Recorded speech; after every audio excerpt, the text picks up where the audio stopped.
mpole basi. Wewe mtoto vipi? Niwe mpole hiyo kwio. Alafu vitoto vya sasa hivi bwana vidogo afu vina mambo makubwa. Ongea na mshua hapa, boss kalewa leo.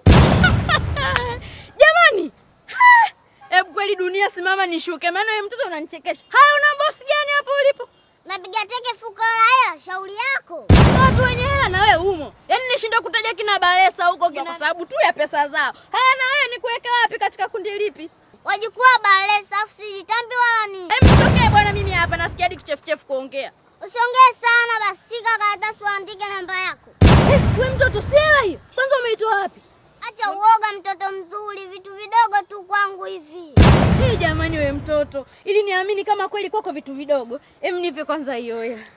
Wangu yani nilikuwa na shida leo mpaka nilikuwa nahisi kuchanganyikiwa. Yaani uchanganyikiwa kisa 1000, come on.